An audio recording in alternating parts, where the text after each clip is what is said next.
some of you may know, I will not be able to attend the Elite Task Force in Malmo this week. I was invited by Massive. A huge thank you to them for that. It was an extremely generous offer, and I was really honored to be invited.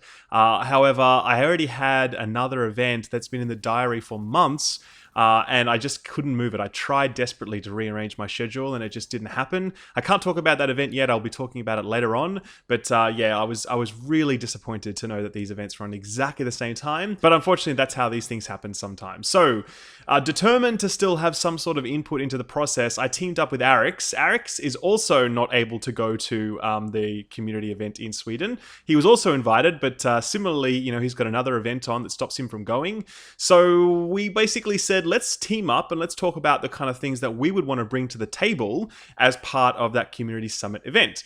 Now, I've been doing a lot of thinking about this over the last, forever, really, and I sort of distilled my thoughts down into a number of key bullets, and then Arekkz and I sort of prepared our discussion before so that we made sure we covered off on all the right beats. So pretty much everything that I'm going to talk about, or we are going to talk about, I should say, in this video, is a pretty sort of accurate reflection, or a fairly complete reflection of all of the stuff that I probably would have brought to the table had I gone to Massive. We don't go into all of the detail, and we keep it fairly high level when we can, but even then we still go on for an hour and 10 minutes, so it's a bit of a listen, but our hope is that, certainly the people that are attending the Elite Task Force, we hope you guys listen to this, and we hope that some of the ideas make it through, and similarly, Massive, would be great if one or two of you guys were listening to this as well.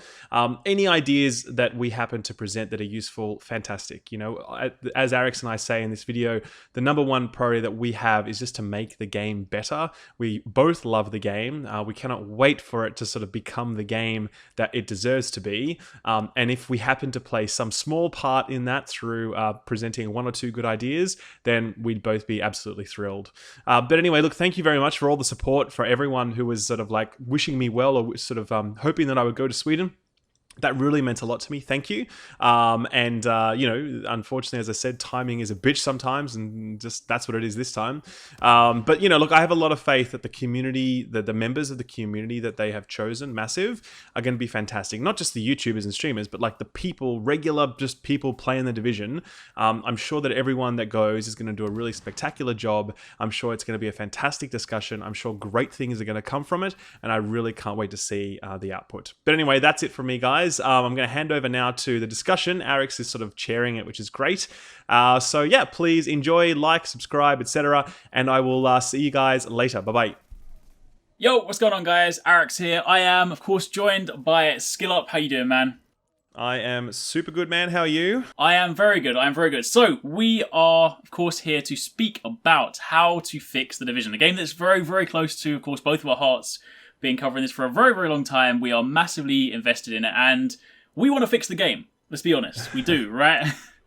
So we want to help. We want to do what we can, and we're very bummed that we can't be at Malmo. So this is our thing. This is the little help we can offer. This is the way we can do it. Yeah, I think it's important for people to know. Yeah, we are definitely we're communicating with the guys at Massive anyway. So even though we're not actually there as part of the Elite Task Force, know that our feedback is definitely getting through. So we are doing everything in our power to make sure that we can help get this fixed. And on that point, what we're going to do in this video is basically discuss top line. Obviously, if we had endless time, we went on for hours, we could speak about absolutely everything. But one of the things that's important to realize is that when you want to get a game fixed, you have to work within the constraints of what the developer can do in time. They have until October. This is a big fix. It's a big patch, 1.4, but it's not about adding new content. So there's no point kind of talking about crazy ambitious ideas like, let's add things like raids and battle royale. Believe me, I'd love to see them, but it's not the time for this. Yeah, it's what we need to do is, if we want to be heard and we want to get the game fixed, we need to work within what they are addressing. So as a quick recap,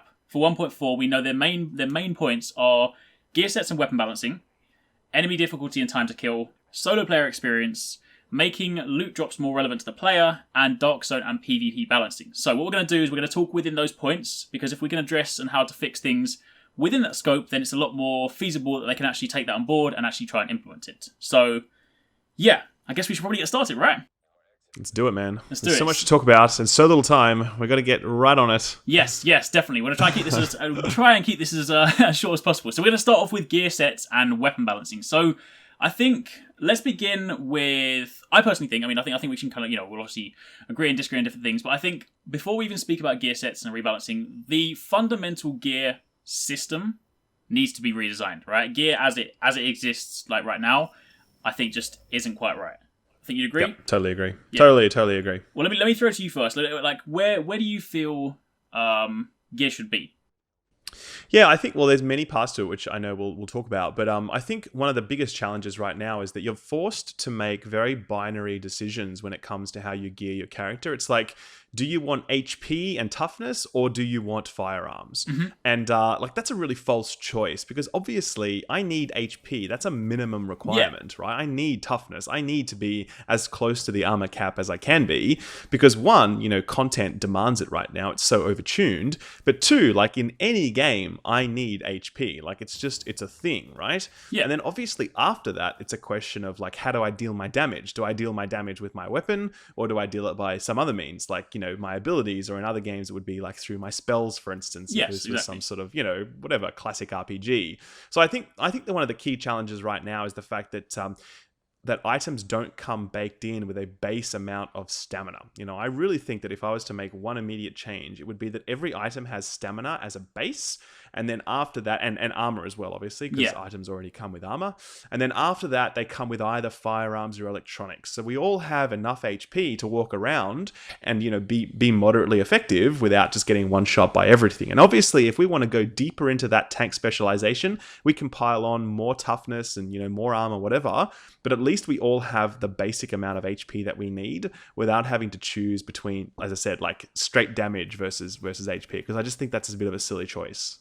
Yeah, no, I completely agree. Exactly to your point. You never want to. You look at like when the struggles people have online, whether it be Reddit, whether it be in YouTube comments, where people are like, I want to try and branch down this path, but I don't want to become a squishy. It's like, nobody wants to, right? I think it's important that like an appropriate baseline is introduced to the point where everyone is like, you could know, for example, that if I maxed out with like, say, full gear score items and I have like a decent amount of gear on, then I have enough health to survive basically everything, right? Obviously, if you want to go, especially become tanky, to your point, then yes, you can spec that way. But I think everyone should be in a position where, you should never feel squishy at the end of the game. Like, you shouldn't have gone through all the incursions and all these gear sets and still feel like paper, right? That is fundamentally wrong, right? So totally. And as I said, it's important that you can choose to be less tanky than someone else because you're investing in damage, but you still need to be able to have a certain amount of base HP. Right now, 400k toughness is kind of the community consensus for where we need to be, and that kind of feels sort of around right. It's like you can take 2 to 3 shots, or like depending on the context, you can maybe take 2 shots from a level 35 enemy and without dying. That kind of feels about right in terms of like, the minimum that we might want to have. Anything on top of that is where we need to invest additional armor. So I just think that there's a fair amount of tweaking that's required there with regards to, a minimum amount of HP plus damage on top of that. Yeah, well, I think as well on top of that, the other important thing to kind of bear in mind is that we should try and aim for a slightly more normalized model anyway. Like, if you think back to, this extends to endgame activities and also to what we'll get to at the end, the Dark Zone and PvP balancing, because think back to like the beta, think back to pre 1.1, right, where combat in the Dark Zone or endgame and endgame as well. But let's kind of use the Dark Zone as a proof point, right? The Dark Zone was for the most part relatively balanced. It wasn't perfect, but it was. Encounters were relatively balanced. You could fight someone. If you got run up on someone, you would have the time to turn around, think about what you're doing, use some skills, fight someone back, and then generally speaking, people were within say 50 to 100,000 points, whether that be in firearms or stamina, which is still competitive, right? Whereas now, you remember when we had that 1.3 chat with, Marco managed to hit 700,000 toughness. That's insane, right? But but that kind of disparity is the problem we've got now. That was never really a thing when you had just high end gear. The introduction of gear score, and of course, the raise in, the introduction of toughness and all this, the new armor cap and stuff. It just means that it's widened the gap. And the problem with this as well is that, while I'm a strong believer that, if you're a person that can invest a lot of time, you need to be able to get something out of it. There's no point saying if someone can invest 1,000 hours in the game, they should, rightly so, have more stuff or have more to show than someone that's invested 10 hours. But at the same time, it's important for the end game model not to make it so that the person that's only invested 10 hours has no hope in hell of catching up, right? There still needs to be some appropriate competition. right? And this is what the gear model doesn't have right now. So I've got like something written down here. Let me kind of like throw this to you and sort of see what you think about this, because this is what I would personally do, is like a drastic gear model rework. Sure. So at top line, I would have it so that, because, as mentioned, everyone wants to have health, everyone wants to have toughness, and no one in their right mind would want to not be at armor cap, right? So my model would be as such. If you have max gear score items, you would have the armor required to hit armor cap. Let's just say, for the time being, whether it be 70%, whether it be 60%, whether we save something for, like people that want to be slightly more tanky, but having max gear score items has a fixed amount of armor that you don't need to roll in. So therefore, by having it equipped, then you're already fully armored up. On top of that, attribute stat rolls would still roll within a range, so that way you can still account for min-maxing. That's completely fine. I agree with you, though, that they should all come with stamina baked in, so you don't really have to account for that. I do agree that you should perhaps just account for firearms and electronics. I think you should be able to swap attributes. You can pay for it. It can come at a cost. That's completely fine.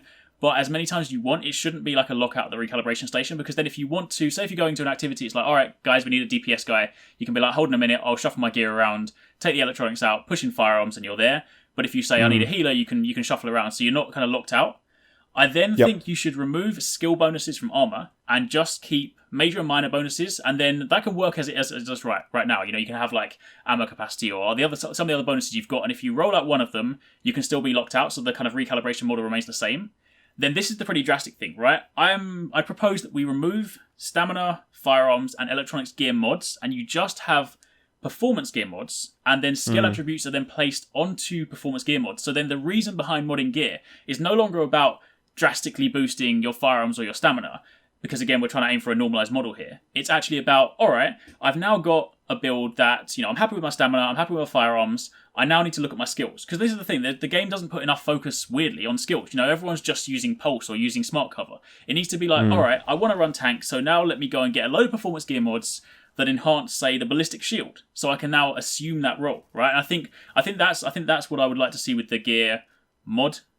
And then, of course, what you then end up with, like, as an end result, is a player with a suitable amount of stamina, the firearms or electronics, depending on how they spec, a number of major minor attributes, and then skills that they can then swap out. Because then it becomes like, you could then save groups of performance gear mods. You could be like, all right, if I'm running sticky bomb for this thing, I'll pull out my my performance sticky bomb gear mods, throw them on. Alternatively, if you're like, all right, I need to run pulse for this team, I'll grab my pulse mods, and then it's a lot more interesting for a gear model.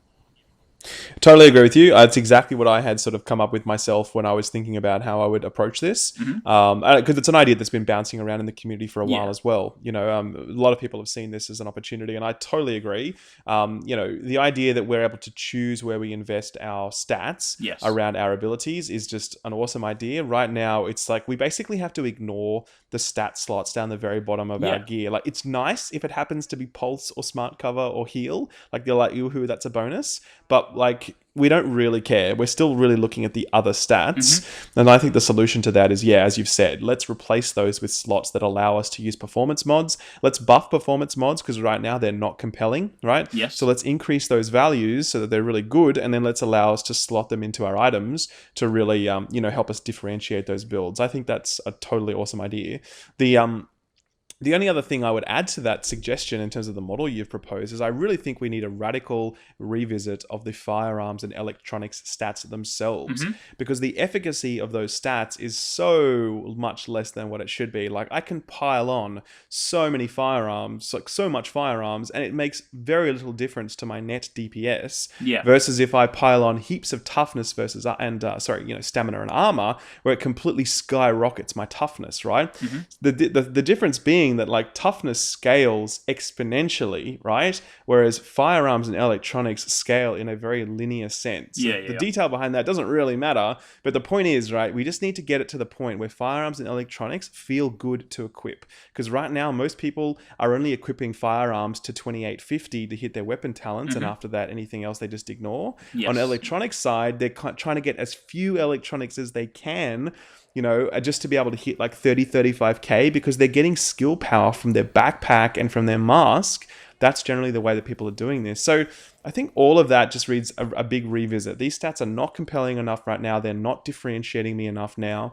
And it's a combination of those stats just being quite weak, but also the fact that I get so much other bonus damage from somewhere else that firearms and electronics just don't compete, relatively speaking. Yeah, it definitely needs to be a lot, it needs to be a lot clearer as well. Because I mean, for someone that wants to actually aim for something, right, it's so difficult to try and understand the gear model. It's, when you have major and minor bonuses, you have skill bonuses, you have firearms, you have all these different sources where stuff's coming from. You want to be very clear cut. Be like, all right, if I want, to the average player that doesn't necessarily understand every aspect about the game, it's like, if I want to if I want to increase my damage, where do I go? Yeah. Right. And this is the thing. The game doesn't telegraph that in a clear way at all. And I mean, to your point as well. Yeah, people completely ignore the minor bonuses because if you happen to have a piece of gear and you roll one thing, considering there are 6 things that you can re-roll on a piece of gear on average, and after rolling one, everything's locked out. I mean, that's a horrible model. So, Totally. Okay. I think the challenge with this for Massive as well is, I know this is the last thing I'll say on it, I know we need to move on, but like the challenge is that this is a looter, right? Yes. The loot that drops is our incentive to play. Yes. Loot needs to have its own individual identity, right? Otherwise, there's going to be no incentive for us to play. If we just get an item and we can customize it to the nines through multiple recalibrations and multiple mod slots for our abilities and all this sort of stuff, then that loot model breaks. So I'm agreeing with you in the sense that, like, I do think we need to go in this direction, but I think it also needs to have the right amount of RNG in there to keep the game interesting and to keep us grinding for drops. Otherwise, we're just going to have best in slot loot in like 3 weeks' time, and then we're going to be completely bored. Yeah, no, I agree. Yeah, there's definitely a balance to strike there. It's definitely somewhere between. Yeah, you have to have like a recalibration lockout to a certain extent, and but you definitely can't have it quite as, because it's physically impossible to try and get. Well, I mean, it's not impossible. There's obviously a very, very small chance, but it's basically impossible to get a perfect piece of gear given the current amount of RNG. So for sure, absolutely. So within this section, a couple more things we kind of all touched on. Of course, this is going to be like the biggest, one of the biggest sections anyway. But following on from like a gear redesign, let's talk quickly about gear sets. So I will go out there and say right now that I feel that gear sets should not, as a gear set bonus, should not offer flat damage increase. That's not what gear sets should do, right? In my opinion, I think Striker and Sentry are bad gear sets, right? Not because they're good in game because they provide you great damage, but that's not what a gear set should do.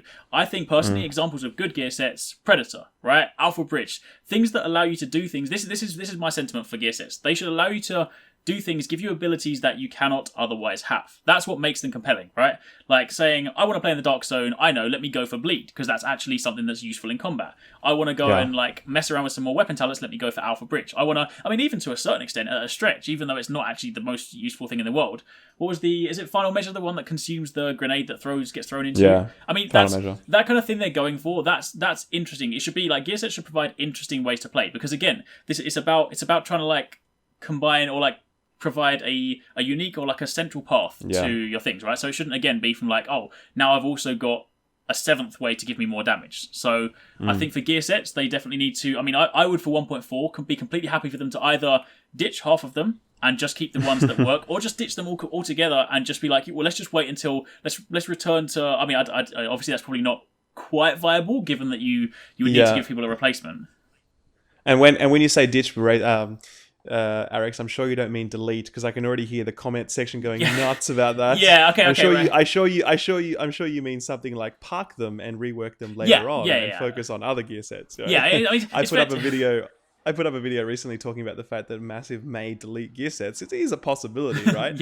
And everyone was going completely mental. They're like, if that happens, I quit the game. Like, fair enough. Everyone's worked hard for their gear, but I mean, on that point very quickly though, I think it's important to bear in mind that sometimes you do need to have drastic things. I appreciate people who work very hard for stuff. I've spent hundreds of, maybe even thousands of hours trying to go towards stuff, but remember that some other games do have this model. I mean, like you take like World of Warcraft, for example. Every time a new tier of raid comes out, everything else becomes obsolete, right? So I think it's a format that maybe not everyone's used to right now. But as it's like, I know that you and I play World of Warcraft, so we're very much used to, you grind a raid, you get your tier gear, the next expansion comes out, and everything you have is just useless. You throw it away and you start all over again. Immediately useless. Yeah. It is totally. And I guess this is the decision for Massive. Like, are they going to make it so that our existing stuff gets improved?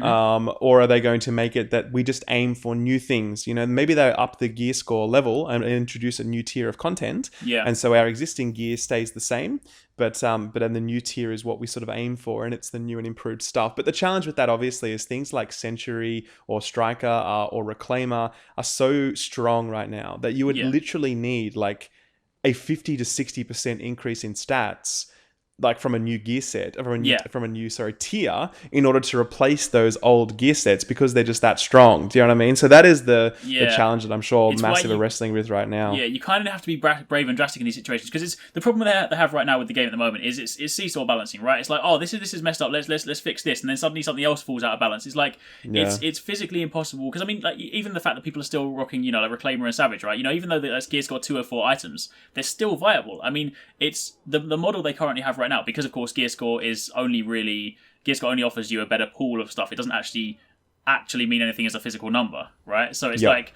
it's as it currently exists now, unless they do something drastic, like, you know, give people a reason whereby all the old gear is actually not useful.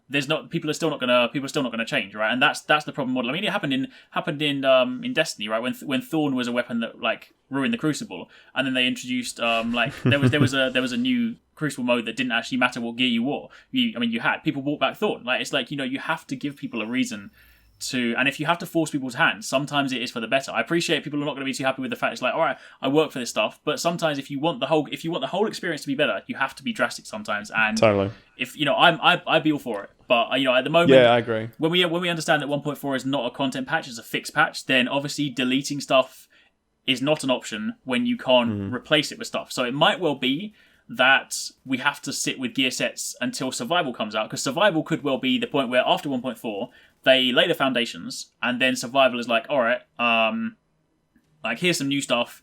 The level cap's been raised, the power cap's been raised. You're now forced. Your hand has been forced, and then it's like, all right, now let's start again. But until we know that, gear sets is a bit of a weird one to try and deal with. There's not like a complete solution. I think but the main thing we want to aim for is that gear sets should provide interesting abilities, not flat damage boosts, and they should provide you with things that you cannot otherwise get. Yeah, I completely agree. I mean, I've said exactly the same thing as you for a long time now, which is, you know, free stats in anything, be they abilities or gear sets, I'm totally against. Like Pulse, I think, is a shit ability. You press one button, you have X-ray vision, you have bonus damage, you have free crit, you have free crit hit damage. Like, what the hell is that?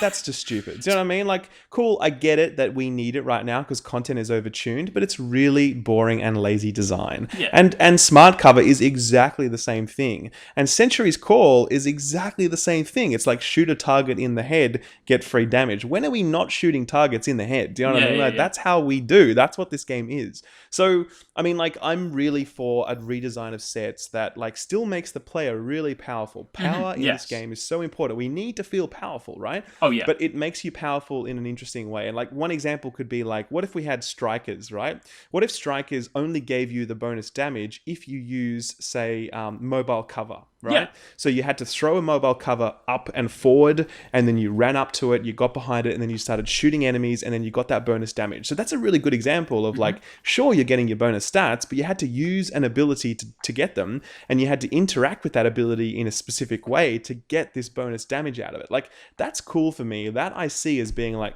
that is mixing things up. And it also just sort of like resurrects a completely useless ability in the process. Yes. So like, that's where I'd love to see the design go. I would love to see ability-driven gear sets that give me power and make me feel really strong. But I do think, though, that there needs to be a normalization. And what I mean by that is we need to buff a number of gear sets and we need to adjust some others so that they are equal strength. I really think gear sets should give us around 15 to 20% bonus power versus right now, some of them are giving us like 50% bonus power or more, you know, and it just makes every other gear set look completely unviable. Yeah. I would love it if all gear sets were equal. They all should make us feel strong. They all should make us feel powerful, but no one gear set should be the clear best gear set, because that is just really lame at that point. Yeah, exactly. And again, to kind of reiterate, the nice thing about a normalized model is it then brings the skill. It brings the skill back into gameplay, right? It means if you're in the if you're in the dark zone, you're not, because this is the thing as well. Like, if you die in the dark zone, 9 times out of 10, you know, I'm not trying to take away from players that are actually, like, you know, really skilled at the game, but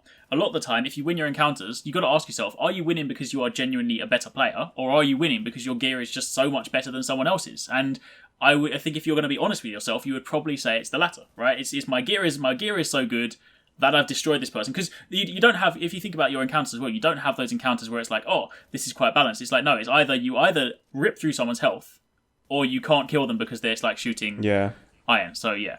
But anyway, Totally. So the very last thing in this topic is weapon balancing. I feel like we've spent a lot of time on gear, weapon balancing. I'm going to throw it to you for this one because you're like, you've got kind of your head screwed on right about weapons. So what are your thoughts? Yeah, sure.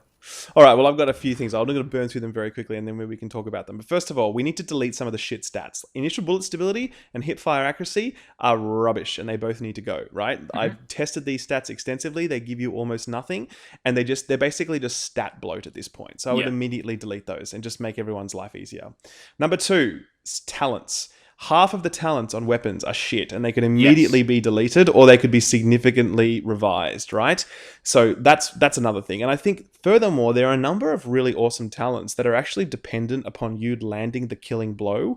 All you need to do is change that modifier so that they only so that they proc if you've like shot the enemy within 5 seconds of it dying, for instance. You immediately get yourself an additional 6 or 7 weapon talents that become viable.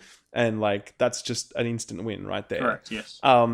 I would say another thing is streamlining weapon talent requirements. Now, like right now, we have to ignore so many weapon talents because of their electronics requirements, because those requirements are completely incompatible with the way that we are playing the game and we are gearing ourselves. So I think that there needs to be a rebudgeting of electronics across weapon talents. I think actually firearms and stamina are pretty fine, but electronics needs some serious work. I would say we need to buff the underperforming weapon options. So like the Scar H marksman rifle, for instance, which nobody uses. The Vector, which now is like not very good. A number of LMGs, etc. All of these I think need to be buffed so they become more competitive. And we definitely need to rebalance the M870 because right now it is like not great. Yeah. And the very last thing is named weapons, which we'll talk about. But there's so much to talk about there. But that's my main hit list. Like get rid of some stats, get rid of some talents, fix up our talent requirements, buff underperforming weapons and buff named weapons. I reckon if we do that, we'd be in a pretty good place. Yeah, I definitely agree with you. I think there are some talents that when you read them, like they're quite. For example, some of those ones where they provide blind or they set targets on fire or things like that. They're interesting ones, or when you make them bleed, right? They're really like as talents, they're really interesting. But the way in which they, as you say, the way in which they proc, it just doesn't make sense. And it's just that's the thing as well. This is the problem with the weapon talent model right now is that again, and it's not it's not the player's fault. The player naturally wants to do the most damage. They want to feel powerful, and that's what no one ever feels in this game. And because of that, you can probably count on one hand the number of talents that people should always use. It's always the same recommendations. Deadly, brutal, absolutely. And it's like that's again not a good model. It's like you need to make people want to use other stuff, right? So no, I completely agree. And I think again, if we adopt the normalized gear model that we proposed, you do have a gear redesign. You definitely need to shuffle the way you unlock them because if we're trying to aim for a model where everyone has say like a similar amount of stamina and armor, unless you're tank spec, then you're not going to be as free to shuffle around things like stamina and stuff. So I don't know whether they just change the way in which you unlock things altogether, or whether to a certain extent, would it really be bad if you look at like other games, for example Destiny, you have a weapon and you upgrade that weapon, and once you've upgraded it, it's got the talents unlocked. Would it really be so bad to have a model where say it comes with 3 talents baked in, and you then pay some kind of material to upgrade the weapon, and then once it's done, it's just got them unlocked? Do we? Because this is the problem you have as well. It's like if you really want to be, it's that weird balance, right? It's like you need to give people something to aim for, so that so people keep coming back and do have to grind out for stuff. But at the same time, it's like it's frustrating a lot of the time. If you've built a really nice build, like I've done this so many times, I've built a really nice build, and I'm like, I'm happy with this. I'm happy with my stats. I think it's a really good build, and then you're like, but I've got no weapon talents unlocked. It's so lame. Yeah. It's really lame. Because we work so hard to get these weapons in the first place. I reckon you could totally delete the weapon talent requirements and everyone would be happy. You know what I mean? Like, if I've grinded hard to get an item that has the right talents on it, which is a huge amount of RNG in the first place, and I've recalibrated it, 5 or 6 times to get the talents that I want, and I have a build that works really well, then, cool. Why punish you? That's why fine. punish you for it? Like, what? like the only way that I would see that working is that like maybe, for instance, there's some sort of relationship between the strength of those talents and your current build to keep things in check. Like, I don't know, if there's some electronics based talent, maybe you get less benefit out of it if you have less electronics. It kind of scales dynamically. I don't know. I'm just talking here. That could be cool. That could be cool as well. I mean, that's vastly overcomplicating things, I think. But regardless, I just think that system right now is definitely not fun because, yeah, you're right. We get this gear and then we build these builds that are cool, and then we look at our weapon talents and we're like, oh, that's disappointing. Yeah. Oh well, I'll still use it anyway. A lot of the time, it's like trying to put like a square peg in a circle hole a lot of the time, right? So it's just not. It doesn't. I mean, you could even, to a certain extent, if you want to try and make it like a slightly more achievable model, you could, to a certain extent, and I'm not necessarily suggesting this is the right thing.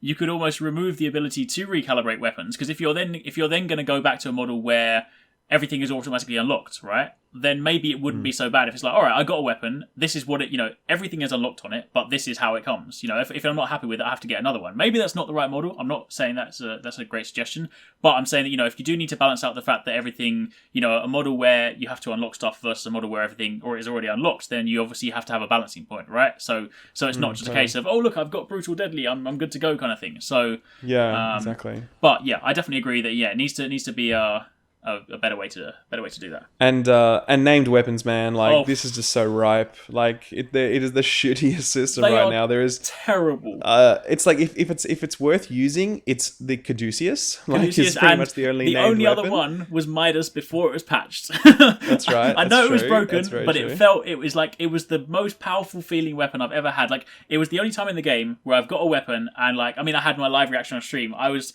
like, holy crap, I feel like a god. And maybe that's not necessarily what you need to... Yeah, obviously, it's definitely not achievable because it was outright broken. But you need to have that feeling. Like if you get something and you grind for I did 25 heroics back to back to get Showstopper, and I was like, all right, it's cool, but... Got it on my very first one, by the way, Arekkz. Did I mention that one? Screw you, man. But at least Showstopper to a certain extent was going in that direction because it's the only one that actually has a talent you can't get elsewhere. Right, but they need to do that. They need to feel special. They need to feel good. They don't necessarily have to be. In fact, they shouldn't always be the most powerful thing in the game because it shouldn't be the be all and end all. It shouldn't be like you have to have a named weapon because you don't want to have a whole Destiny Yellowhorn situation where you can't do this incursion unless you have a Caduceus. But I'm really against them buffing them with like specific abilities or talents. Okay. Right, and the sense that I just feel like that would make unless the talents were really carefully balanced. Yeah. I just feel like it's probably going to make those weapon true best in slot options, and we'll ignore so many others because you've got these weapons that I don't know. Like I just feel like from a design perspective, coming up with unique, interesting talents and then limiting them to only one specific weapon. I don't know. I don't like that idea. Like, I really like that to be borne out through other systems, like through abilities themselves or through gear sets or through so many other things. But like, I don't know. I just think forcing the player to use one specific weapon to get a specific talent or play style, I just don't quite like that idea. I don't know. I'd rather see them just have like better, not better stats, but like what if all three of their talents were immediately unlocked and you could like as in they were for free? Do you know what I mean? Like, and what if you could recalibrate them an endless number of times so that they're all still random, but like it's clearly a better option, but it doesn't make the weapon like a clear best in slot, can't use anything else. Lock it in. That's my weapon for life. Do you know what I mean? Yeah, it's definitely an interesting example. I mean, I'm personally not. I don't mind the whole like. I quite like the exclusive, there's something you can get on this weapon that you can't get elsewhere. It just has to be done the right way, right? I mean, if as you say, that exclusive thing is the most powerful thing in the game, then that's a bad model, because then it is best in slot. If it's more like a slightly different, more fun way to play, that's still good, still viable, still comparable with other things. It's just like, again, I don't know necessarily what the exact solution is, but they need to have something that other weapons don't have. But if it was something as simple as like, you can recalibrate, or everything's already unlocked, then it's like, again... what's the true incentive to have that weapon? Like, if it's got a name and it's got a special look to it, it needs to have something that nothing else can have. It still needs to be balanced, but it's like exotic weapons in Destiny, right? It's kind of, that's effectively what named weapons are, right? They are exotic weapons, and all exotic weapons in Destiny do have special perks, and they still, a lot of the time, they are still beaten by legendary weapons. Partly because, of course, in the Destiny model, you can only have one equipped at a time, but also because there are times when regular weapons are still better, because and that's where you need to strike the right balance, right? Because a lot of the time those perks are more interesting than just flat damage. And that's what it always comes back to again, right? It's just got to be, as long as it's something like the gear set model we were trying to aim for, so long as it's interesting but not... I do agree. Yeah, I do agree. I mean, look, I think my fear is that, like, I've just seen how sort of badly weapons have been balanced in this game to date, and my concern is that same approach to balancing is applied to those unique talents, and then those talents just become God mode. You know what I mean? So I think you're right. I think Destiny is a good example of getting it right, where those talents aren't overpowered, like those unique abilities. And I think if we're able to get to that point, then I'd be all for it. Maybe one of the simple solutions would be that, like, whereas most weapons in the game have 3 talents, maybe named weapons have 4, and the 4th talent is something. For example, some of those unused weapon talents. Imagine if you had like a weapon where it provides you the effect of like toxic, or one of the ones that blinds or sets enemies on fire, right? And that's totally agree with you. Yeah, I mean that could totally. Be cool. That's perfect, because that fits within the spirit of what a looter is. A looter needs to have just lots of items, and all of them are good. Yeah. Do you know what I mean? Like, and I think that suggestion I think is perfect, because it means that these items are better, but they're not like God mode better. Yes, You're not going to default to them straight away, but there is definitely a clear difference that sets them apart statistically. Cool. All right, sweet. Well, let's try and move on, because I do appreciate we've spent a lot of time in that section. I mean, it's probably one of the most important sections, so it's fair enough. But let's move on now to enemy difficulty and time to kill. So right now, obviously, it's a big issue because you never feel powerful in the game, right? Enemies are ridiculously powerful, not in a fun way, not in an intelligent way. It's just bad, right? So it is. It's terrible. Yeah. So let's talk about overall difficulty right now. So how, like, we both play, we both play a lot of games. We both play things like World of Warcraft. We're used to kind of like, how you deal with bosses and mobs and different encounters. So how would you deal with overall difficulty right now? That's it's a really tough question. I really just feel like, again, I'm a numbers guy. I feel like it's possible to get to a point where you can look at a player's item level, you can say, at this item level, this player has this stat budget, right? The stat budget is, X DPS and X stamina or health, X toughness, right? And then after that, you can say, well, this is how much health an enemy needs to have in order for me or the player to be able to kill that target inside of 3 seconds or 4 seconds, right? Right, okay. And similarly, this is how much damage an enemy needs to be dealing if I want them to kill a player in 5 to 6 bullets, for example, right? So I would purely just look at it from a numbers perspective and then say, let's try and recreate the feeling of 1 to 30, as in like level 1 to 30, because that felt right. Like when we shot an enemy, it took, 7 or 8 rounds from an assault rifle. It took 1 to 2 headshots from a marksman rifle, 1 to 2 shots from a shotgun. It just felt right. Do you know what I mean? And like, if you balanced content along the curve of item level and you had a really strict item level budget that allowed you to do that, then like you're golden. Like it's so simple from that point. I know I'm oversimplifying it. I'm not a game designer. I'm sure there's lots of other complications in that, but for me, that's how I'd seen it. And I see it in so many other games. I know we come back to World of Warcraft so often, but like, if you look at some of the most like brilliantly tuned encounters I've ever done in my life are in World of Warcraft. They know exactly how much damage 25 people can output over a 6-minute span to the exact number, that kind of like tuning is so possible. And I really think it's possible here as well if Massive were to sort of commit to that proper item level budgeting and commit to recreating the feel of 1 to 30, because it just feels so good. You know what I mean? Yeah. I think the important thing to take from like the 1 to 30 model is this, like, it's a very simple enemy boss model that basically any MMO, like a lot of games use, right? Level 1 to 30, you've got trash mobs and you have bosses, right? And then you definitely, like, the concept of a trash mob is, to anyone that hasn't necessarily played an MMO, is a very, very weak enemy that you can burn through quickly, but they know the difficulty from trash mobs comes in the quantity, right? So I think, like a good quote would be, I personally would rather fight 50 level 20 enemies than 5 level 50s, right? Because if you have, and you take like 1 to 30, right? You have your regular guys that run towards you. You can burn through them for the most part. The only people that really take a little bit longer to kill are your bosses, and that's fine, right? But you suddenly step to 30 plus and like the max bracket Dark Zone, and every single enemy you fight is a mini boss in themselves. Only the difference is only the ones with the yellow life bars actually give you loot. So suddenly you've turned a trash mob boss scenario into boss rush mode. Only 1 in 10 bosses gives you loot, which is a horrible model, right?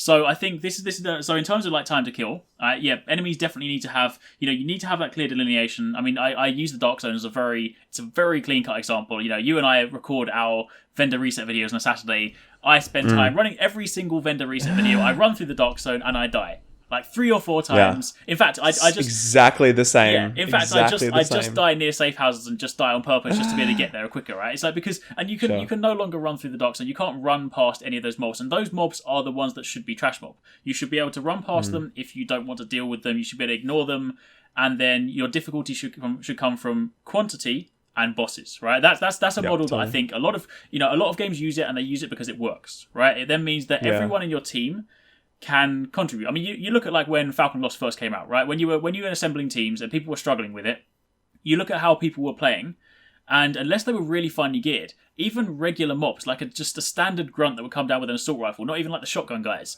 it would still take someone quite a while to kill a single mob. Like if your team is there needing a revive, most of the time if you fight a trash mob, you turn around, you shoot them a couple of times in the head, they're dead, you turn around, deal with your team. Like in Falcon Lost, when people were first doing it before they were fully geared, it was taking them a long time to kill those supposed trash mobs, and that's a problem. Yeah. Right? Yeah, totally. So I think what we need to kind of what we definitely need to aim for difficulty is just, if anything, increase have more enemies, have them weaker, because you make the game feel more alive if there's more stuff to do. If there are more enemies around, it makes it more exciting.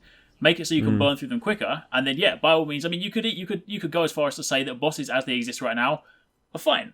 Right, they're strong. They provide a challenge. Maybe they're not perfect, but if you then tone down everyone else, it would probably be a slightly more agreeable, more enjoyable model. Yeah, totally agree. I mean, yeah, basically trash mobs make you feel powerful. Yeah. You know what I mean? Like, it's just cool to bring them down, and you feel strategic because you're like, well, that mob had the same damage output as that other mob, but it had way less health. I killed it. I've contributed strategically to my team. Yeah. And I felt good while doing it. And it's a straight up thing. Yeah, I think we should absolutely have them. Have more mobs, have trash mobs, and let's just keep the focus on those boss mobs. Let's have fewer of them. They're the ones that drop loot, but they're surrounded by other mobs that we're able to take down more easily. You know, I think that's just a better flow of combat. So. But I think the other thing I would say with difficulty, like, obviously we've already spoken a lot about the impact of I have spoken a lot, I should say, about the impact of Sentry and Pulse and Smart Cover and these sorts of things, when in terms of them buffing our stats to the point where we're so strong that, content is tuned around that. I actually really think that as Massive go through and do this rebalancing and they look at abilities, they look at gear sets, they look at stuff, then the abilities, I think that the difficulty is obviously going to come down. Yes. They have stated this as a clear design intent. I really do not expect that this game will be anywhere near as difficult into the future. So I think we should be talking about it for sure. But I think it's the same time, I think we should say, yeah, cool. I trust Massive on this one. You know what I mean? Yeah. I think they're so clear that everyone is crying out for this. I hope that they'll get this one right, because it's just so important, But the other end of the spectrum to this as well is, I do worry that they will overdo it, and I do worry the game will become too easy. Okay, so my suggestion around difficulty is, I really think there should be time-based incentives for the majority of activities that we do, and I'll explain why. Right now, it's possible for us just to sit behind cover forever and grind out content, like literally heal it to death, so to speak, because there's no time drive for us to complete it. There are some missions like HVTs or the Underground where there is a timer, but that timer is so generous, right, that you can do it no problem. And furthermore, there's no incentive for you to try and do it faster. It's kind of just like, well, let's just cruise and get it done because we know we have plenty of time. And I think especially with a loot-based game, and if you really want to encourage min-maxing and you want to encourage strategic play, I would really love to see got bronze, silver, and gold awards for completing certain endgame activities. Like, sure, everyone's going to get the bronze. It gets it done. Silver, you get yourself an extra, gear set item. Gold, you get yourself a gear set item and an extra weapon. Do you know what I mean? Like, that would be awesome, because that would just force everyone to be on their A game all the time, to min-max their builds, to min-max their team composition. That would be great. But it's also an optional level of difficulty. Like, you don't need to tune content to be harder when it comes to that sort of framework, you can leave it the same difficulty, and you're essentially asking the player to make it more difficult for themselves by pushing them. Like players have to push themselves to get it done faster. Yeah. So that I would love to see. Right, either that, or to a certain extent, you take the underground model where they introduced like directives, right? I mean, that's quite an interesting model as well. Might not be perfect, right? But to your point, you don't necessarily overtune it to make it too difficult. But then if you want to get better loot, whether it be time-based, as you suggested, or whether it be you optionally take on more, you take on things that hinder you, and in doing so, it's like the heroic mode, right? It's not that heroic is just like, here's another 1,000 XP on top of everything, right? It's just, okay, actually heroic is harder because I don't get reloads, I don't get revives, I don't get this, I don't get that. There are different ways to introduce difficulty without it just being slap on more health, right? No, I agree with you, but I think, I totally agree with what you're saying. I think though the directive system in its current form really sucks. In its current because form, yes. it doesn't actually force me to do anything other than what I would otherwise be doing. I'm going to sit behind smart cover. I'm going to drop a health health ammo station. I'm going to just Do you know what I mean? Yeah. Whereas I know, forgive us everyone for our sins for coming back to Destiny so often, like Nightfalls, where Destiny has these modifiers on encounters that make them significantly tougher to complete, right? Mm-hmm. That is a different kind of challenge. They've introduced a modifier there. It makes it harder. The reward goes up because of that. That works, right? And if you want to do it like that, cool. But you just need to tune it so that it's actually the right challenge. Yeah. But again, I think with a looter, time is such a factor. Like Diablo does this so well. It's like the faster you complete something, or if you can complete it by the timer, then you get to progress through the next greater tier. For instance, your rewards increase, etc. I would love to see something like that in Destiny. I think in the Division, I just would push all sorts of really interesting min-max styles of play. I think. Yeah, and it would promote different skill usage as well. Cool. All right, sweet. Well, in that case, let's move on to the next section, because I know we're already kind of pushing the time on this thing. So Oh, wait, sorry, one more thing. Sure. Sorry, I have to say this, really important. Please, more checkpoints. Oh my god, it is the worst right now with so many encounters not having the right number of checkpoints. Yes. Wasting 45 minutes in Falcon Lost if you were doing it with a slow group, and then wiping is the worst feeling in the world. You just want to uninstall the game at that point. Yeah. So I really think that a very quick, easy win for Massive is to revisit their checkpoint system, because asking players to be perfect should not be a crutch for difficulty design. Yeah, I agree.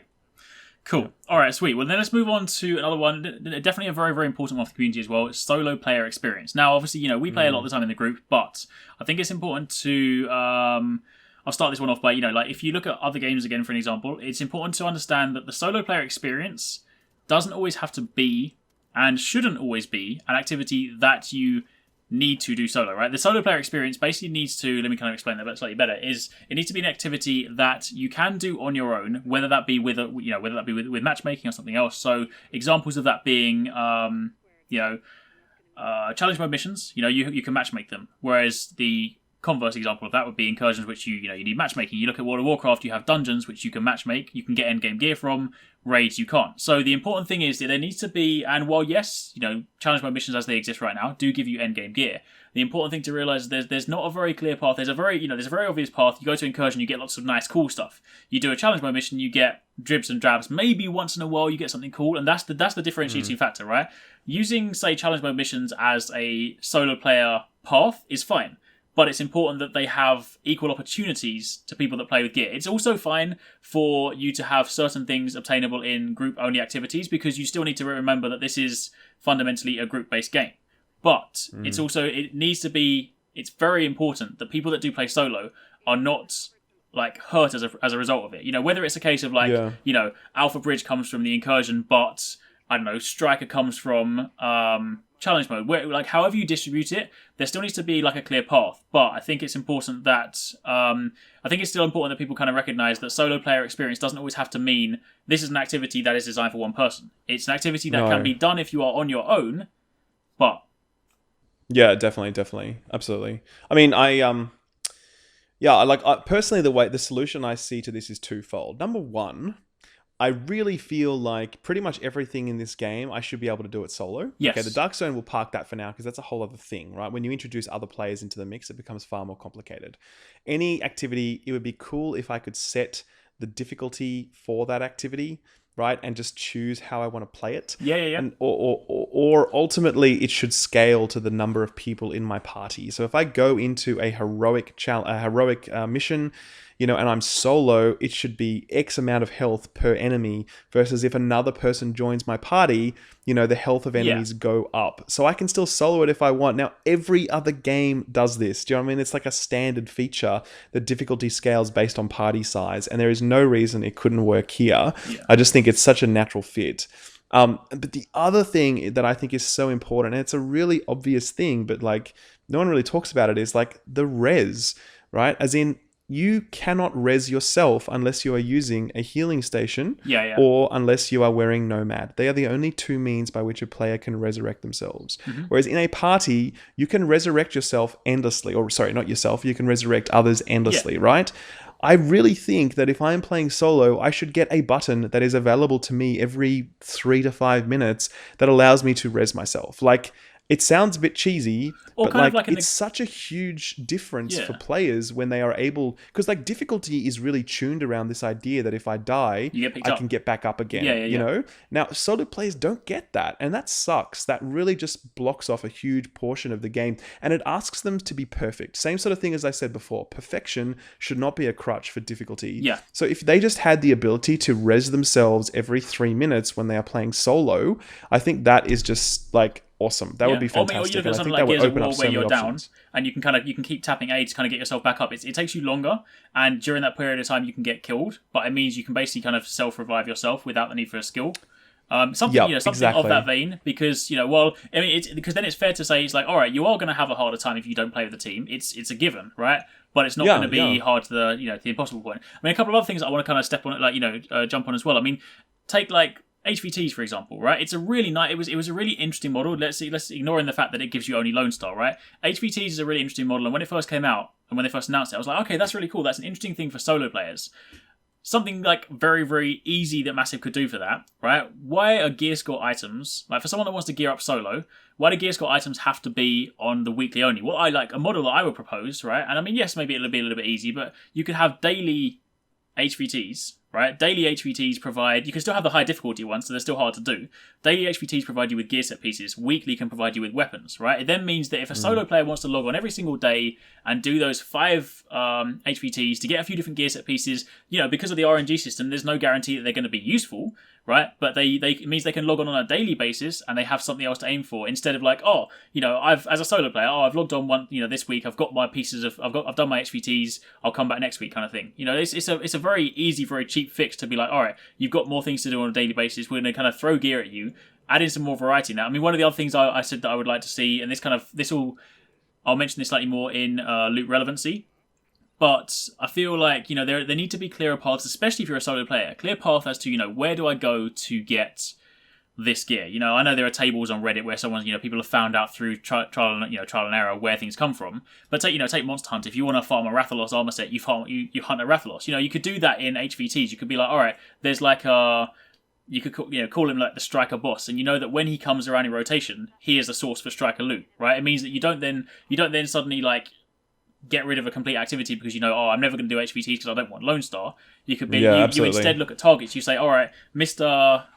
Biker Man is known for dropping Alpha Bridge. Mr. Biker Man, Mr. Biker Man, Mr. Laurie. That's right. Hope you're listening, Massive. Yeah. That's what you're going to be naming an NPC Biker in the future, please. Yeah, and then like Bullet King is known for dropping like Sentry. Like Lorry Driver is known for dropping Final Mission. You get the idea, right? And it then means that you can target stuff. It means you can log on a daily basis, look down that list, and be like, all right, today I'm looking for Alpha Bridge. Cool, I'll do this, and this. Job done, kind of thing. It's not going to break the game because you're giving people. You're not going to give someone an infinite chance to farm it because there's still a finite number of HVTs.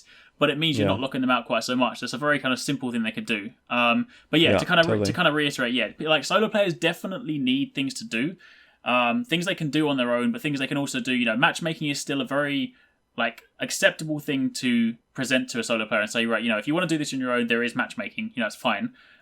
Group activities can still exist. It should never be a case where solo players can do everything. Like, I don't feel like incursions should be soloable. I don't think incursions are great anyway, but that's not the point. I don't think incursions should be soloable. Yeah, okay. That's interesting. I kind of feel like they should be soloable. Really? Yeah, I mean, like, in what sets apart an incursion from any other activity right now? Well, I mean, other than its name. I think what incursions are supposed to be, right? Like, I liken them to sort of like, a lot more kind of like dungeons. I mean, like, you take World of Warcraft, right? Like dungeons, or even to a certain extent raids. I know incursions are not raids, but like, there are people out there that the top 1% that can do it, but they're not tuned around players doing them solo, right? You don't often... I know what you mean, but I think this is fundamentally like a very different game. I would definitely think it closer to something like Diablo in this regard. It's a looter. And I think that it would be awesome if I could solo an incursion, because it's an interesting challenge. And, if it scales to the number of people in my party, then do you know what I mean? Like, I would say raids, I completely agree with you. I think that has a very different connotation. Maybe. But I mean, we're just it's terminologies here. Like, it's all whatever. It's all what you sort of, how you define the word. But like, I don't know. I would have personally no problem with incursions becoming soloable, scalable to my number of parties in my, that I'm running with, because I just feel like there should be almost no sections of this game that are off limits to a solo player. Do you know what I mean? Like, almost no. I don't know. I totally get your perspective on it. I totally see the other side, but yeah. I would just love to open up more of it to the solo player than not. Because I'm open to both sides. I'm definitely, and to people watching, don't think it is like, oh, suddenly Arekkz hates solo players. Like, no, like I'm open to like people doing, whatever. I think it's also important to recognize in games like this that there are certain activities that people that have formed a group and want to work as a group, like, this is their activity kind of thing. Like, it's what they go towards. But at the same time, I wouldn't be... True, to your point, I wouldn't be against if they were like, all right, there's a solo mode for incursions. People can do it. It's hard. Maybe, I don't know, because you're doing it solo, there's something, something you might not get. I don't know how it's really going to plan out. But no, I'm definitely in agreement that a lot of stuff needs to be opened up for solo players. I just don't feel like not everything needs to be catered to, because if you do that inadvertently, then, especially if they get the balancing wrong, imagine if they balance it so that you can do it solo and then suddenly it becomes a walk in the park as a group. Like, you've suddenly killed any kind of difficulty for groups, right? Yeah. Well, and that's the point, just about the scaling factor, where it needs to become harder the more people you do it with, and so. But all right, well, I think we're totally on the same page. Cool. All right, sweet. So. Moving on from there, relevant loot drops. So, obviously right now, loot is not the greatest. And, shitty. The problem you have right now is that, you get, like, 9 times out of 10, you get a piece of loot, and it's not better than what you've got. You don't feel good about it. And you never feel like... I can't remember the last time I picked something up, I was like, holy crap, that's amazing. Like, I don't actually remember that ever happening, right? And I think, I mean, like, I've written... Except your Midas. Yeah, exactly. Except that was so good. I think the things that I've written down here is that you want to allow people to do specific activities for specific items. People want to know, like, quality... Here's the thing as well. Quality will be a lot more acceptable if people can kind of get what they're going after for, right? Like, if I spent so much time in the underground and I got blind after blind after blind piece, and it just frustrated me. It's like, you know what? If I was getting like the pieces that I wanted, or if I knew that by doing a specific activity I was getting the pieces, I would be a lot more forgiving of the fact that maybe it didn't drop in the exact role that I wanted, because at least I'm kind of I'm working within a pool that I want to, right? So. Again, to that point before, like, some sort of intelligent loot system whereby it's like, you do X activity for X loot, Y activity for Y loot, and then of course you are in a slightly better, more acceptable pool.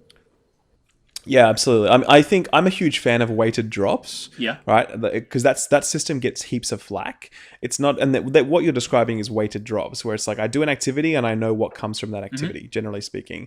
The problem is not weighted drops. The problem is that there's nothing else on top of that, right?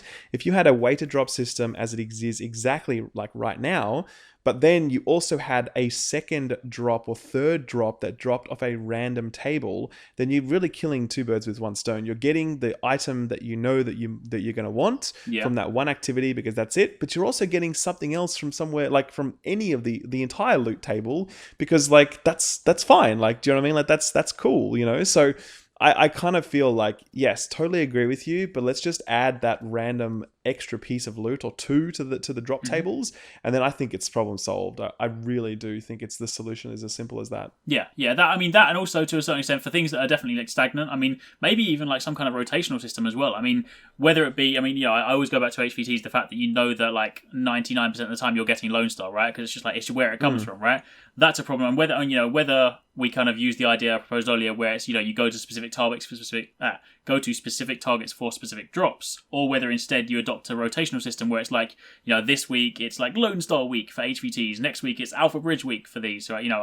However that what happens. But yeah, no, I agree. You definitely want the random element in it as well, because if you do get to the point where it is just weighted, then you will eventually kind of get stagnant. It'll be like, all right, now I've got all my stuff, and I'm never going to fight this boss because I'll always get the same thing, right? So yeah, random element is good. Okay, cool. So unless you got anything more in there.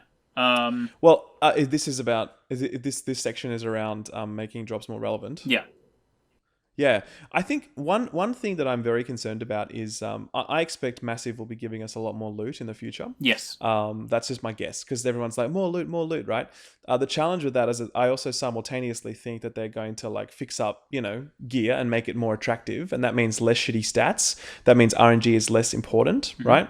And I have a genuine concern that we will reach a point where we just get all the items that we want really, really fast, right? I would really want a secondary system that sits over the top of all of this that allows us to earn, and this is my crazy idea, so just hear me out. Okay. Right? I would love a new tier of gear that is like slightly more powerful than current max level, so 268. So let's call it like level 280 gear score, okay? And I can buy them with some sort of currency, be it Phoenix credits or tokens or whatever. But when I buy it, I choose exactly what it is. I choose the gear set, I choose the slot, I choose the exact stats, and they all roll at max, okay? Yep. This for me is like, I would only get like one of these a week or maybe two of these a week for completing a variety of activities and earning enough currencies to be able to purchase these things. So like, why is this good? It's good because it gives me, the player, an incentive to do regular weekly activities, right? In pursuit of truly best in slot gear, okay? But it's not so best in slot that all my other gear looks shit in comparison, right? If we're talking a difference of 12 item levels, we're probably only talking an extra 5% worth of power. But the fact that I get to build that slot out to perfection means that I can complement my build. If RNG is against me and I just cannot get a pair of gloves that perfectly suit the build that is like exactly what I'm chasing. Like if I really need a pair of like Hunter's Faith gloves with marksman rifle damage and XXX stats on them, right? Then I just never get them dropping. This system is basically to civilize the RNG system overall. Yep. And while simultaneously encouraging me to complete endgame activities regularly, but it's giving me a very small drip feed of these things so that I'm not chasing this gear above all else. I'm still chasing other gear sets. I'm just also keeping this in the back of my mind that that is also what I'm working towards. And over a 6-week period, I can get a fully perfect best in slot build, but that's just one build, there are infinite build possibilities.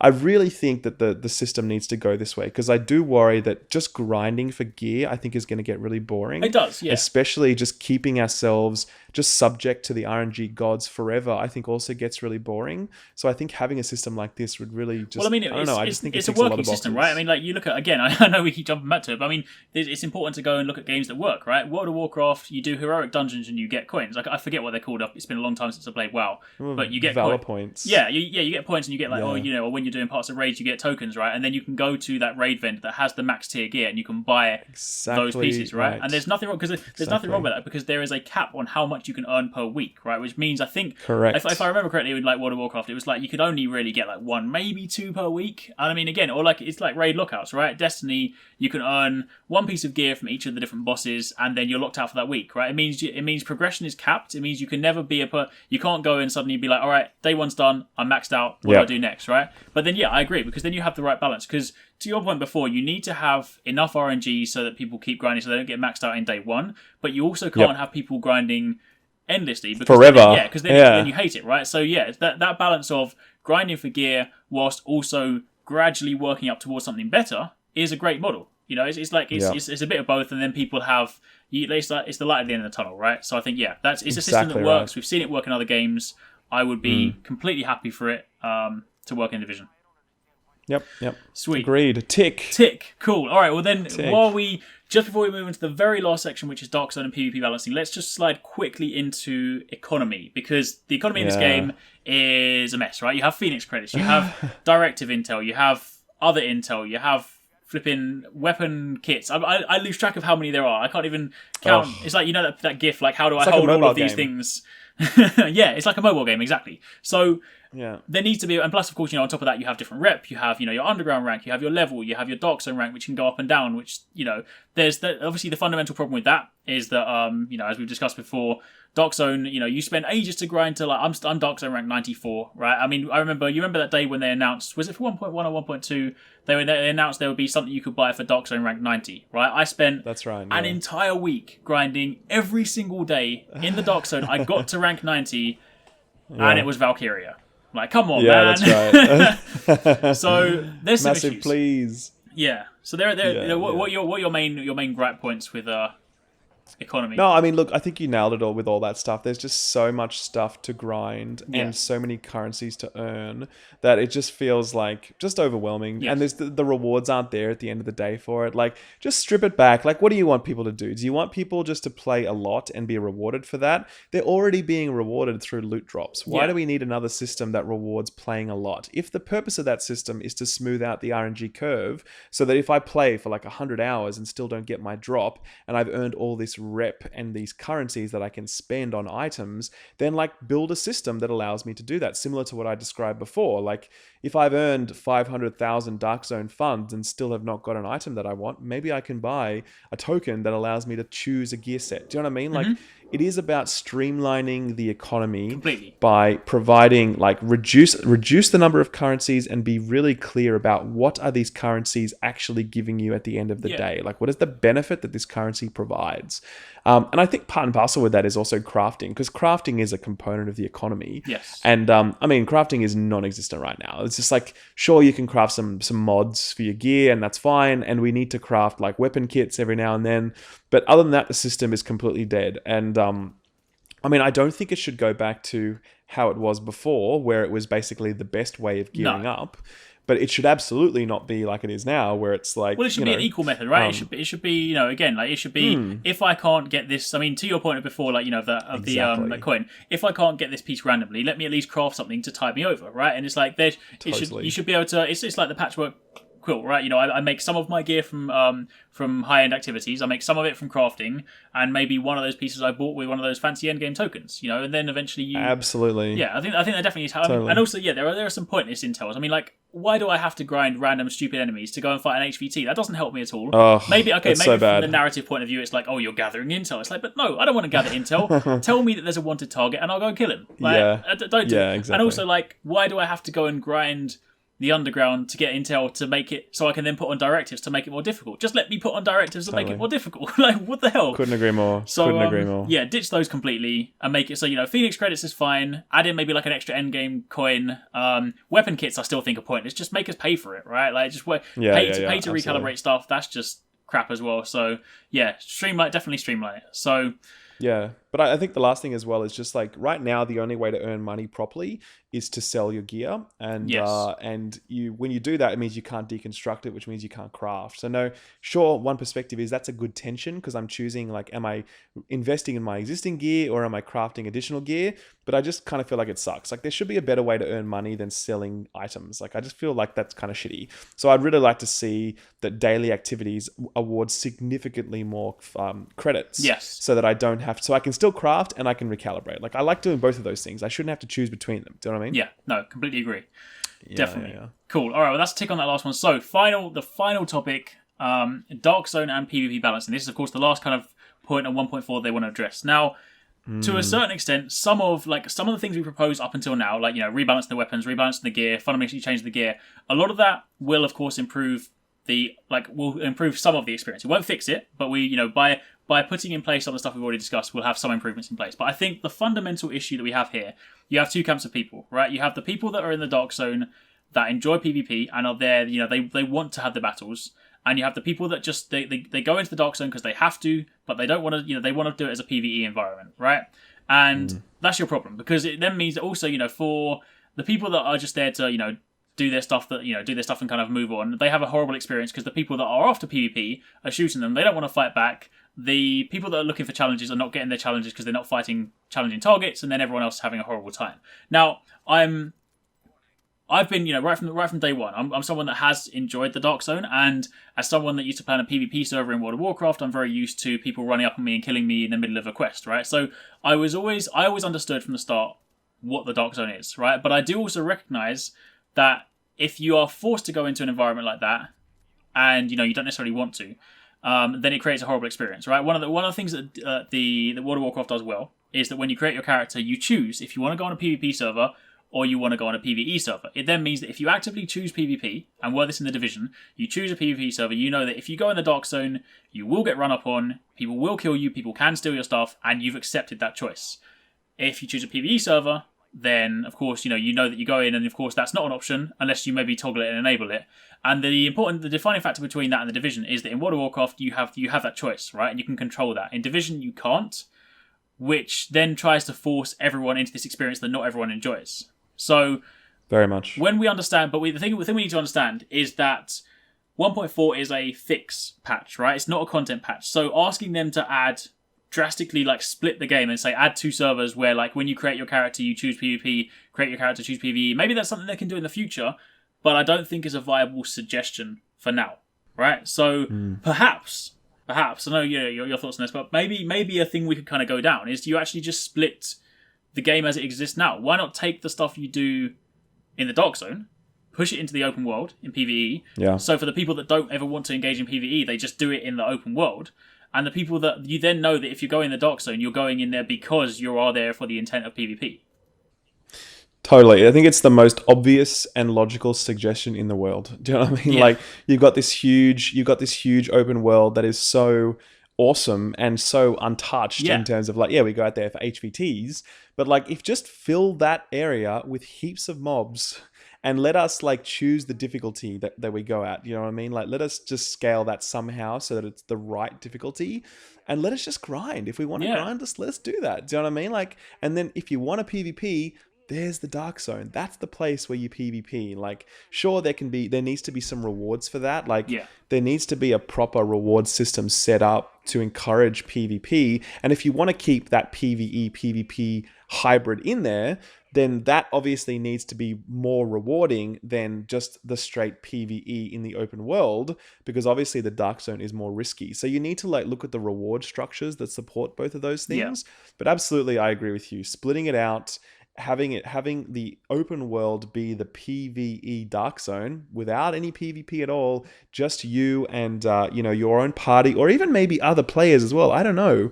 That would just be a very cool idea. I would totally be down for that. I mean, again, to your point, I suppose the way to make that work as well would be that you would still have some loot that was perhaps exclusive to the Dark Zone. In an ideal world where we fix gear sets, and there are good gear sets, right? Maybe you still have a gear set that is only obtainable in the Dark Zone, right? It's fair to say, because then you need to give people something that, again, World of Warcraft, I'm sorry I keep returning, but you do arenas, you get PvP gear, right? You're not going to get it anywhere else, right? Yes, PvP gear is not useful in raids, but it's still a gear set you cannot get anywhere else, right? So you have that model in Division. You have, say, we're in the Dark Zone, we have new gear set number 10, whatever we'll call it, right? And you can only get it in the Dark Zone. So people know, all right, fine, I've done my stuff, I'm happily... Because also the thing is, think about it this way as well, right? People will probably be a lot more okay with going in the Dark Zone if they could do some of the Dark Zone stuff outside to the point where they feel comfortable with the build. The problem people have a lot of the time now as well, it's not just the fact that you're getting robbed in the Dark Zone and stuff is being taken from you. It's that you're getting robbed, but you have no chance to fight back because people's builds maybe aren't as fine-tuned as the people that do spend a lot of time in the Dark Zone. It's horrible because they don't feel like they can fight back, and they're getting one-shot by enemies. There is almost no outplay in the Dark Zone. There is just outgear and outnumber. Yes, exactly. That's ultimately 100%. What it breaks down to. 98% of the time, that is it. Yeah, it's been a long time since I've, I used to live in the Dark Zone. I used to play the Dark Zone every single day. It's been a long time since I've had battles in the Dark Zone and thought, you know what? Yeah, I lost that guy because that was a fun battle, that was a skill battle, that was a good battle. We were evenly matched. No, it's crap, he ripped through my health, he's better, or crap, I ripped through his health, he obviously wasn't ready for a fight. You know, it's one of those two situations. Yeah. So I think, I think again, it comes with the relevant loot drops, right? Redistributing the loot, making it better all around, and it's fine because then you can still distribute loot between things. You can say, all right, incursions have gear set A. Open world Dark Zone stuff where you fight some of those bosses can maybe be a source of gear set B and C. Dark Zone is a gear set of source D and E. And then you still have something for everyone, right? But it then means that, there's a clear divide because even HVTs, right? I was quite excited when they first did it. I thought, all right, it gives me a chance to go around the open world. And it was quite cool because there are some really cool places outside the Dark Zone that I just forgot even existed. But that was very short-lived, right? But you have that, again, in the open world. It promotes, like, walking around doing loads of different stuff. You have loads of, like, supply drops, different things you can kind of get involved with. And then, you have the Dark Zone. So I think that's totally. And it's an easy fix, right? Because it doesn't require new content. It's based in the world that exists right now, so it's actually a viable solution as opposed to something drastic like a new I would quite happily in the future. I would love to see. Do not get me wrong. I would love to see like battle royale and raids and stuff. But right now, based on what is like achievable, I think it will work, right?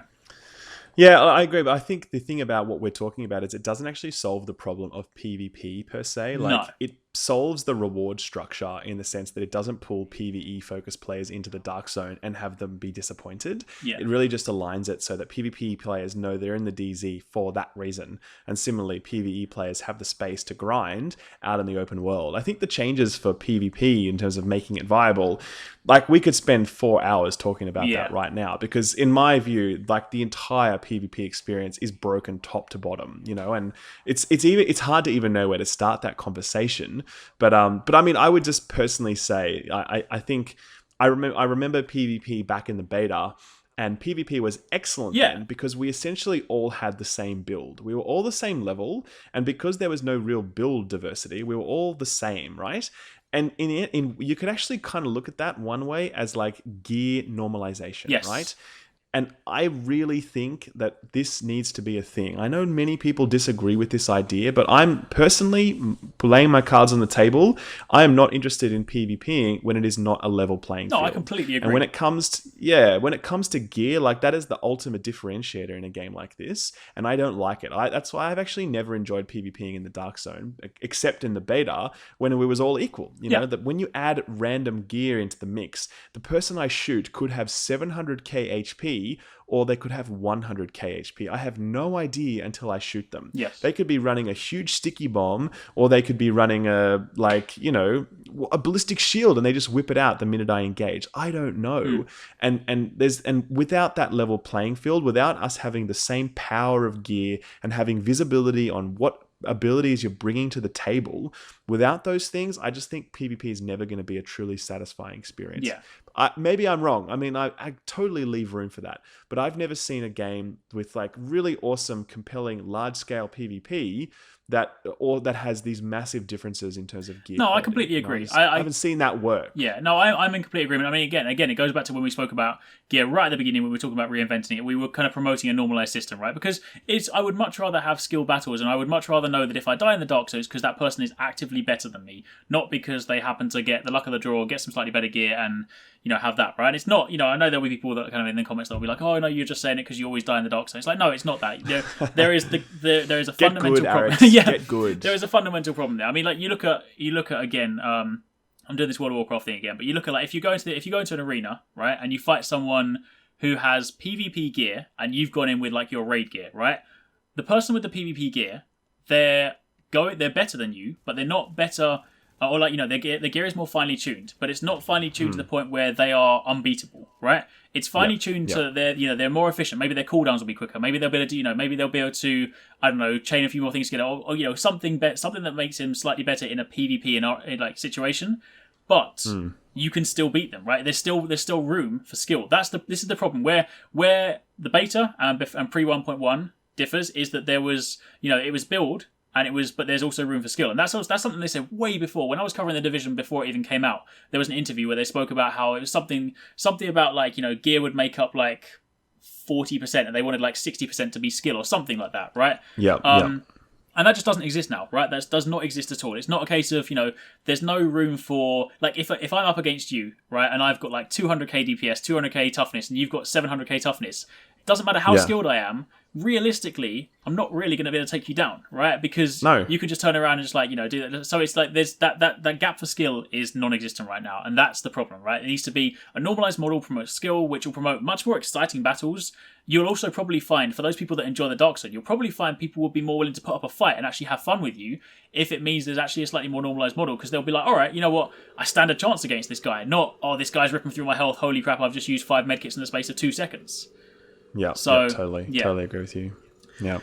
Cool. Yes, it's a big mess, and I think, as I said, you could literally have another community summit in Malmo that runs for like a month to talk about how to solve it, and you still wouldn't get to the bottom of it. I think it's just about making some iterative changes. Well, I think the first step is some big changes around some new design intent. Like right now, the current design does not work, so it's like, well, what do we actually want it to be? Try something small and then build on it over time. Because I just think that anyone here that thinks that Massive is going to fix the Dark Zone overnight is in for a huge amount of disappointment. I guarantee you the Dark Zone is like an 18-month journey for Massive. Like, I guarantee this, because there's just the PvP system is so far away from a rewarding PvP experience right now that it's going to be a very long time coming. So I mean, I'm happy to wait for that, because I think it'd be awesome if it worked. But I definitely don't expect that anytime soon. Certainly not this year. Yeah, no, I agree. I think it's definitely important to realize that 1.4 is going to be a drastic change, right? It will be a fundamental reworking of a lot of stuff we know, but it will not be.